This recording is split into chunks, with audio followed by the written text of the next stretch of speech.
Seu Ancapso, e nós vamos falar sobre o governo bate-cabeça do Lula. Meu amigo, o Lula não consegue acertar seu próprio governo e olha só, ainda nem começou a enfrentar o Congresso, que vai ser bastante complicado para ele conseguir qualquer coisa, né?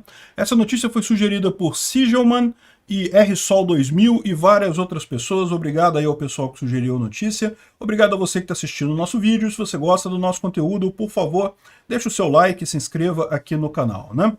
Pois bem, o pessoal está comentando aqui que o governo Lula já expôs bate-cabeça ao desautorizar ministros 4 vezes antes dos 100 dias. Se você parar para pensar, isso aqui nem é tão sério assim. O problema, na verdade, assim, o fato do Lula ter batido cabeça com os ministros, ter desautorizado ministros, nem é uma coisa tão ruim assim. O problema é quando você vê o que foram essas 4 instâncias, porque foram coisas muito significativas. Primeiro, foi o Haddad com a questão da política de combustível, um negócio que mexe com todo mundo. Você está hoje pagando mais caro na combustível por conta dessa batida de cabeça do Lula. A segunda batida de cabeça foi com o pessoal do INSS, questão dos juros consignados, vocês lembram disso?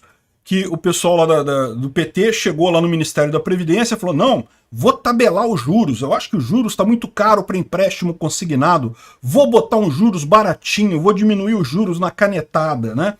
E o que acontece toda vez que você faz as coisas desse tipo, os juros é o preço do dinheiro, se você congela o preço de alguma coisa, você causa escassez. Foi o que aconteceu, nem os bancos estatais estavam fazendo mais empréstimo consignado, né? Simplesmente não valia a pena. O custo ficou mais caro do que o máximo que poderia ser cobrado, simplesmente as pessoas não vão emprestar dinheiro para perder dinheiro. Não tem lógica nisso, né? Então, no final das contas, fizeram uma mudança lá, diminuíram os juros e coisa e tal, tiveram que subir os juros de novo para voltar a ter empréstimo consignado. A gente falou sobre esse caso aqui também. E agora, o último que teve foi ainda pior, que foi a questão do preço, padrão de preço internacional da Petrobras, né? Como vocês sabem, paridade de preço internacional da Petrobras. Como vocês sabem, a Petrobras tem uma política de adotar no preço o preço internacional, que é o que tem que ser feito mesmo. Como eu já expliquei inúmeras vezes aqui, a indústria de petróleo, ela não vende só petróleo, ela vende investimento, ela precisa de investimento.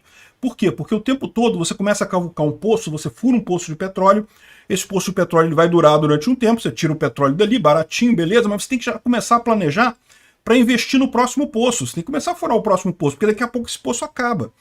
Se você não tem investimento constante nessa área, você fica com a situação que você está lá na Bolívia, por exemplo. A situação na Bolívia, a Bolívia era o grande produtor de gás natural da América Latina, exportava muito para o Brasil e está arriscado ficar sem gás natural na Bolívia. Por quê? Porque vocês lembram, o Evo Morales lá atrás, Evo Morales não, desculpa, Evo Morales mesmo, né? Hugo Chávez, que é o da Venezuela, Evo Morales é da Bolívia, é isso mesmo. O socialista Evo Morales, lá da Bolívia, nacionalizou as empresas todas de gás, aquela ideia, não, a gente não precisa dos estrangeiros, a gente pode fazer tudo aqui na Bolívia que a gente vai ganhar mais dinheiro. É o típico do pensamento idiota. Sim, você ganha no primeiro momento, e a merda é essa, né? Porque no primeiro momento você ganha mais dinheiro mesmo, né?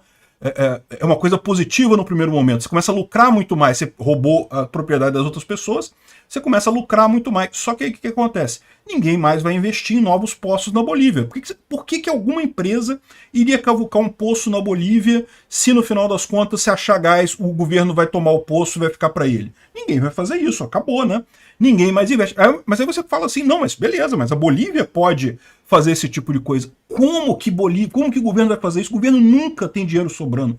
O governo rouba todo o dinheiro que ele tem e torra tudo entre os amigos. É sempre a mesma coisa, nunca sobra para investimento. Aí o que acontece nesses casos? Fica o governo sem fazer investimento nenhum, sem um governo perfurado também, e no final das contas o próprio governo também não tem know-how de fazer isso adequadamente, porque, de novo, a tecnologia ela evolui. Você pode ter hoje um funcionário que sabe fazer o poço lá, furar o poço, beleza, mas daqui a 10 anos, toda a técnica de se furar poço já foi diferente, é diferente. Então, se você não tiver uma atualização constante nisso daí, você fica para trás. É o que aconteceu com a Bolívia. A Bolívia agora está com falta de gás. Os poços que eles tinham estão secando, eles não conseguem fazer poços novos, ninguém quer investir lá, porque, né, quem que vai investir para perder dinheiro depois para o governo, né? O governo não investe aqui com a gente, agora eu prometo que dessa vez eu não te roubo. Meu amigo, tem que ser um tipo especial de idiota para cair numa dessa, né? A mesma coisa a Venezuela. Por que a Venezuela está tendo falta de combustível na Venezuela? É a maior reserva de petróleo do mundo. Por que está tendo falta de petróleo, falta de gasolina na Venezuela? Porque a Venezuela fez a mesma coisa, estatizou tudo, falou, não, eu que vou cuidar, o petróleo é nosso, não sei o que lá, aqueles chavões da esquerda idiota, e aí eles não têm capacidade de continuar a expansão disso, de investir e continuar expandindo. No final das contas acabam ficando para trás, começa a coisa a quebrada, eles não conseguem mais atualizar, começa a ficar uma tecnologia atrasada. Então esse é o ponto, não tem como você dizer que, não, vou fechar o meu negócio aqui e vou fazer o meu preço no Brasil porque o brasileiro paga muito caro na gasolina, eu vou jogar o preço para baixo. O que você vai fazer quando você fizer isso? Jogar o preço para baixo. Num primeiro momento vai ser bom? Vai. Essa é a merda. Essas coisas, é por isso que a gente está tão atrasado aqui no Brasil, porque ao longo de nossa história nós tomamos várias decisões desse tipo. Vamos fazer isso que é bom num primeiro momento. Só que é bom num primeiro momento, dá uma merda danada lá na frente. Piora tudo lá na frente, né? Só que aí lá na frente o Lula já não é mais presidente.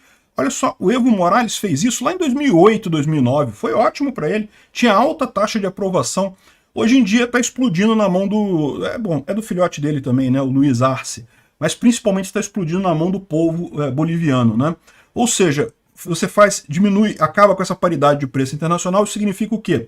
Que você vai remunerar menos o investidor estrangeiro da Petrobras do que ele pode ser remunerado em outras empresas de petróleo do mundo. Então esse investidor que costuma investir na Petrobras vai falar o seguinte, olha, quer saber do negócio? Eu vou investir na Exxon, vou investir na Saudi Aramco, vou investir em algum outro lugar do mundo. Por quê? Porque lá eu recebo X. Se eu investir na Petrobras eu recebo X menos 20%, porque o governo Lula exige que eu banque parte do custo da gasolina no Brasil. Então, no final das contas, é isso. Aí você fala assim, não, pois é, mas não é bancar, porque a gasolina é produzida aqui, se o preço for só no Brasil, o preço do Brasil... É o que eu estou explicando, não adianta. O mercado de petróleo como um todo é mundial, exige investimento o tempo todo, exige nova tecnologia o tempo todo, você não pode se afastar do mercado mundial de petróleo. Olha o que aconteceu na Bolívia. A Bolívia está ficando sem gás, mesmo tendo as maiores reservas de gás da América Latina. Olha o que aconteceu na Venezuela, ficando sem gasolina, mesmo tendo as maiores reservas de petróleo. Se o Brasil entrar nessa de acabar com a paridade de preço internacional, vai ter o mesmo problema. Infelizmente, para nossa tristeza, para tristeza minha, sua, esse problema não vai afetar o Lula. Por quê? Porque se vocês começarem esse negócio agora, durante 4 anos, você não vai ver essa diferença, porque, né, por enquanto ainda tem os postos, está funcionando lá, está produzindo petróleo lá. Essa questão, esse problema começa a surgir a longo prazo, você não consegue mais investimento para descobrir novos poços, novas reservas, né? Então, ou seja, esse é o drama. Para o Lula fica tudo bem fazer isso, mas para a gente não. É por isso que a gente deveria parar de tomar essas decisões que são fáceis para agora, resolve o problema de agora, mas prejudica tudo lá na frente. E, felizmente, um problema, essa bateção de cabeça toda do Lula, está chegando também na área econômica, porque é o que a gente falou, né? Outro grande problema que a gente tem aqui é isso. O Lula quer gastar dinheiro à vontade, quer imprimir dinheiro, torrar dinheiro à vontade. Isso também é a mesma situação, é o caso clássico de uma situação que até ajuda no primeiro momento. Se o governo começar a imprimir dinheiro, a economia dá uma acelerada, meu amigo, as coisas melhoram, coisa e tal, só que o que vai acontecer no final das contas? Inflação mais adiante. É exatamente o mesmo caso, o mesmo tipo de medida que funciona no primeiro momento, mas ferra a gente lá na frente. Exatamente por isso que tem medidas contra esse tipo de coisa. Como tem a paridade de preço internacional para evitar o probleminha do petróleo, tem a questão da taxa de juros para evitar esse problema agora. Ao mesmo tempo, se o governo está imprimindo muito dinheiro, a taxa de juros ela sobe de forma que o governo acaba não conseguindo estimular a economia como o Lula queria fazer, né? Enfim, e o resultado disso é que o arcabouço fiscal está com resistência no Congresso. Felizmente. Olha que coisa positiva. A mudança que o Lula quer fazer, porque veja, ele bateu cabeça com o cara, ele disse que não é para falar desse jeito, mas ele quer acabar com a PPI, ele quer acabar com a paridade de preço internacional, mas ele não quer falar desse jeito, se não é para falar desse jeito, segundo diz o Lula, né?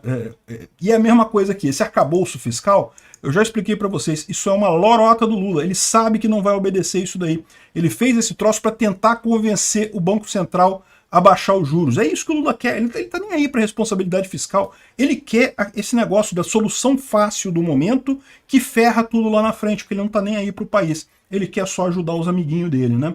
Felizmente o Congresso está de olho nisso e já falou que não vai passar não. E olha só, quem falou isso foi o Ciro Nogueira, que é o presidente do PP, já foi ministro de Bolsonaro e coisa e tal, e mais do que isso, é o presidente do partido do Arthur Lira. E esse arcabouço fiscal, ele vai ser o deputado que vai ser o relator dessa medida, vai ser do partido do PP. Então o fato do Ciro Nogueira se colocar contra esse tipo de coisa torna a chance de passar esse arcabouço muito pequena, o que seria ótimo, porque vocês sabem, se até o final do ano não for aprovado esse arcabouço fiscal, volta a valer o teto de gastos, que esse sim funciona. Esse sim é uma limitação real de gasto do governo. Não teria coisa melhor que o Congresso barrar isso daqui. Eu temo que não barre, tá? Porque é aquilo que eu falo para vocês, no final das contas, o Congresso quer gastar também, os deputados querem gastar dinheiro também. Todo mundo quer gastar. O problema do governo é esse. Todo mundo adora gastar dinheiro. Então eu temo que isso não resolva, mas tomara, né? Não custa nada a gente sonhar. Obrigado por assistir o vídeo até o final. Além de curtir, compartilhar e se inscrever no canal, considere se tornar patrocinador com valores a partir de R$ 1,99. Clique no botão Seja Membro abaixo para saber as condições e vantagens de patrocinar o canal. Mais informações sobre o nosso projeto, visite nossos sites indicados na tela.